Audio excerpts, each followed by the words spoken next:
the last stream's work on resolving with pulleys. So we'll just finish off with one more pulley question with a few vectors thrown in for good measure. So there you go. Further ado, 5 minutes to do this vectors question. Off you go.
One minute to go.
joy.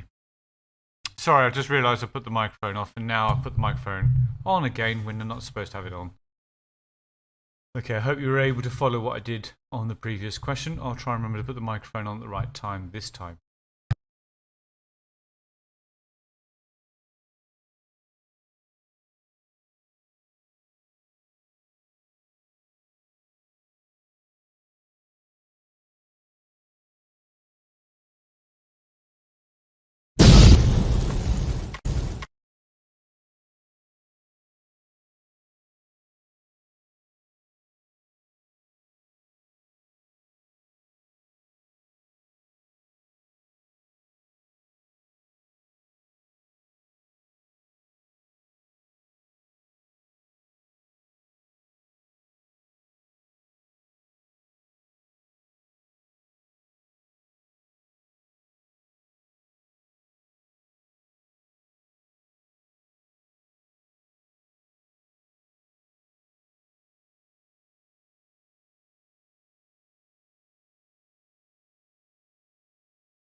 Everybody got the friction out yet?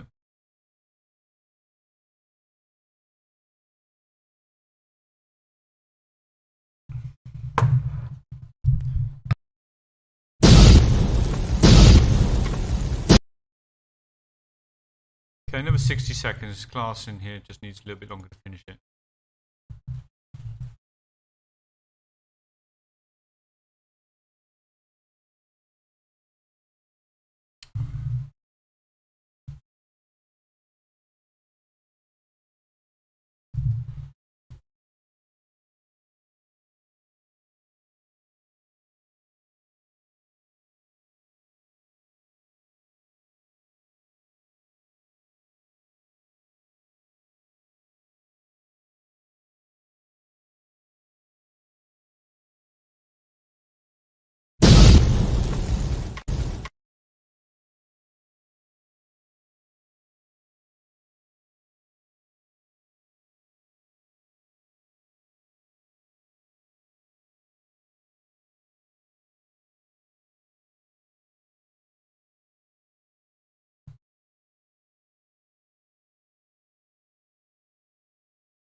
Okay, so let's have a look at this one.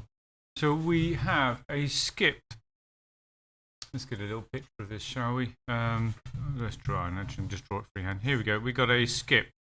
Mass 1000 kg. So therefore the weight will be 1000 g. Let's get rid of that kg and put g. We've got a normal reaction. We've got a coefficient of friction. So we've got friction acting that way. And we got mu equal to 0.9. What horizontal force is required to move the skip? So if we resolve vertically, we can see that R equals 1000 G. We know the friction is equal to mu times R, so therefore 0.9 times 1000 G. So therefore we've got, if actually I'm going to call that P, that driving force. So therefore if we resolve parallel to our plane, we know that P will equal FR because there's only two forces acting on this and it's in equilibrium. Oh no, it's required to move. So required to move means we just overcome the friction. We get the limiting case. Okay? And the limiting case is when F equals mu R. Remember, friction has got to be less than or equal to mu R, and it equals it in the limiting case or when it's moving. So in this case, P will equal FR. So P will equal FR, the friction is equal to 0.9 times 1000 G. Given that G is 10, that's going to give us 9,000 newtons. Right, question 2. and we'll keep the sound on so as you can hear me talk when I go through this question as well. Question 2, let's just give you 3 minutes to have a go at this question.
muted.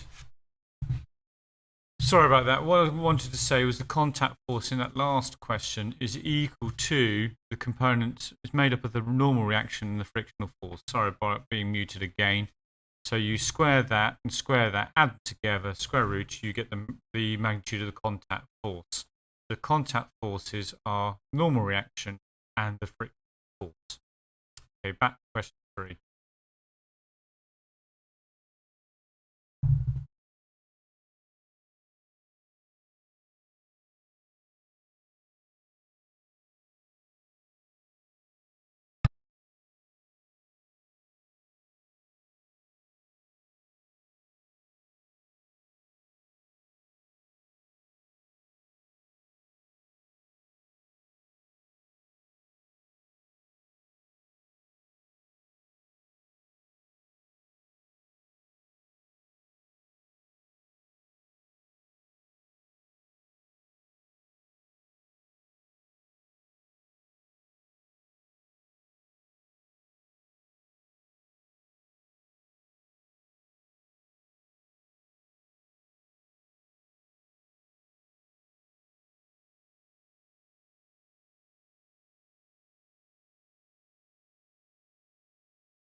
What was that? Does the coefficient of friction change when what?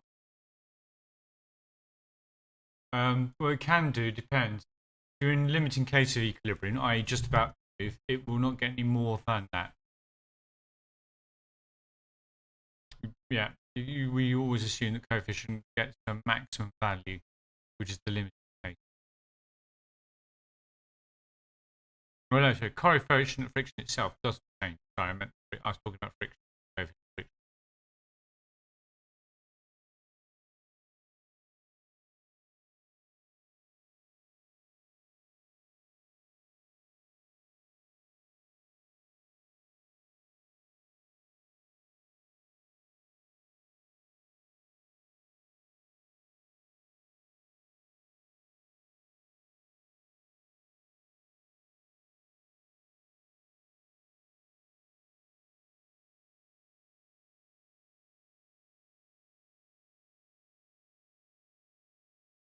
One minute to go.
Right, so That's 5 minutes. Now, if you can't get this question done in the 5 minutes, then I would have another go at another time. You really need to be able to do this sort of question in about 5. So before grab my answers, so let's just look at the force diagram. So let's fill in the forces which are not drawn in. So we have a normal reaction there. We have a frictional force here, and we have a tension here, tension here. Remember, the tension acts away from the two parties. So if we resolve on B, and this is it's in limiting equilibrium, so we're going to resolve down, and we're going to know that T equals 5 newtons. Okay, these two are equal and opposite. Now, if we resolve on A vertically, we should get R equals 8. The normal reaction equals the weight. And then if we resolve on A parallel, so that's perpendicular, that's parallel to our plane, then we're going to get T equal to FR. Now, therefore, if we know that T equals FR, we know that 5 will equal FR, and we know FR equals mu times the normal reaction. So therefore 5 will equal mu 8, so mu will equal 5 over 8. Part B. We have a smooth ring of weight 1 newton threaded onto the string. So this now becomes 6 newtons in our diagram. Now we want to calculate the downward acceleration. So we now have A going that way, and we now have A going that way. So replacing this with 6 newtons, we're going to resolve on B. So therefore MA, so that's going to be 6 over G, because this is the weight, so we're going to divide by G. So MA will equal, I think we've given the acceleration, we're trying to find it. MA will equal the 6 minus the tension. And then if we resolve on A this way, then we're going to have 8 over G, that's our mass, times by A, and that's going to be equal to the tension minus the frictional force. Now we showed the friction was equal to 5, and it's still going to be equal to 5 because that was the limiting case, and when we're moving we don't get any more friction than in the case. We can just carry on do it like that. So there's equation 1, there's equation 2. If we generally in pulleys you do equation 1 plus equation 2. The T's cancel. On this side we get 14G over G lots of A, and on this side we just get 1.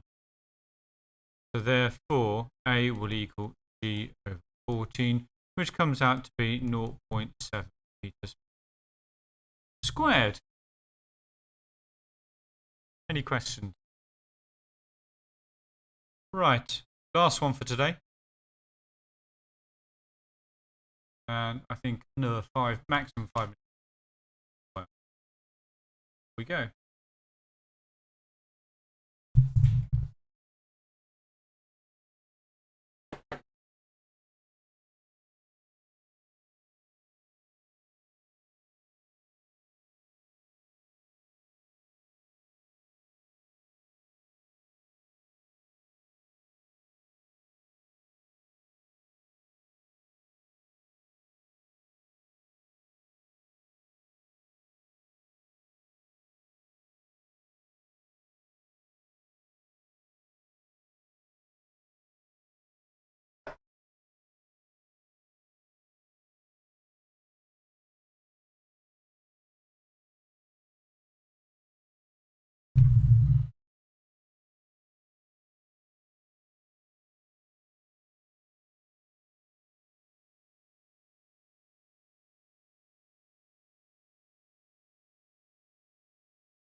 1 minute to go.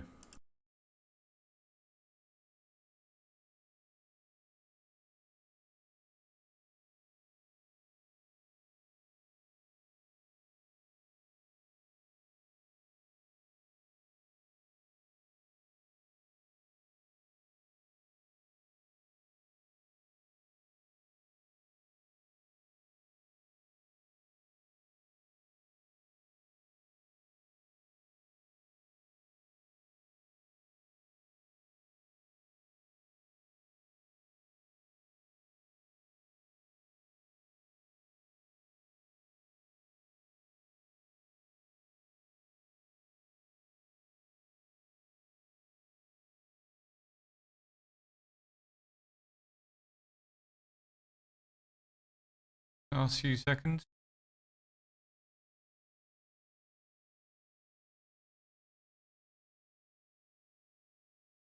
Okay, so we have a car weight 1200 newtons travelling at 25 meters per second, skids to a halt in 50 meters, taking 4 seconds.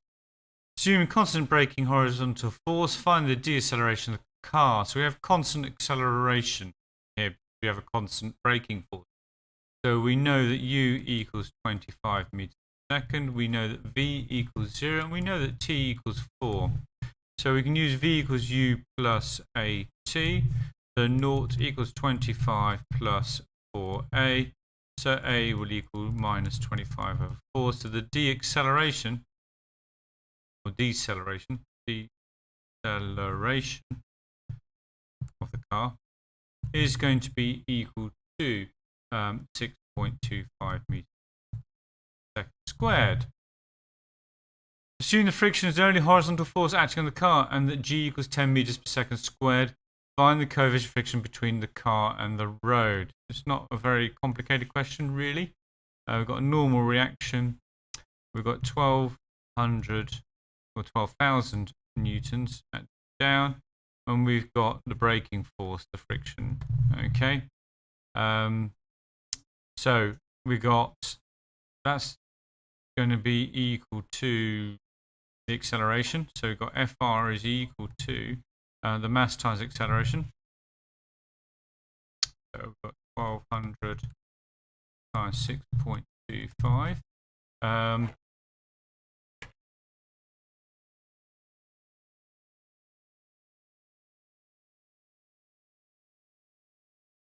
Yep, that's correct. Sorry, resolving. Yep, sorry, just looking. I've done my answer in a different order. Resolving parallel to the plane. We also know that Fr equals mu times the normal reaction. So therefore, and if we resolve vertically, we see that the normal reaction is equal to 1200 newtons. So we've got the friction is equal to mu times 12,000 even newtons. So therefore, mu times 12,000 will equal 12,000 times 6.25. It's always a danger when you do questions in advance, and if where your mind goes, you change the way you're going to do the order of the question. So therefore, mu will equal. Now I've forgotten something because R is equal to 1200 G because that's kilograms. No, kilograms. Wait a minute. I need mass times acceleration. There we go. That's over mass times acceleration. There we go. Mass times acceleration. There we go. It's 1200 over G there. So I need a 1200 over G there. I need a 1200 over G there. So therefore, my final answer will equal 6.25 over 10, which equals 0.625. Sorry about that. We've got the friction equals the mass. Now I had weight is 12,000. Therefore, to get the mass, I need to do 12,000 divided by G to get times by 6.25 the acceleration. So this was mass times acceleration here. And that was where my mistake came through. And I get the answer of 0.625. It's quite easy to spot that I made a mistake because I would have otherwise got an answer out of 6.25, which is far too big for mu, because mu must be between 1 and 0. Okay, so therefore, if it's not between those two values, you know you made a mistake and go back. And we quite easily see I just forgot to do mass rather than the force here. Right, that will do for today, because this last question, if any of my students like to have a go at it, the problem is they'll struggle with this part of well, they may not struggle with this part of the question. Actually, it's a bit of pure maths needed to be able to do it. We'll leave that for today. We might do that a little bit later on. But some clever pure maths is needed to do this question later on. Okay, that will do today. Next one will be on Monday next week.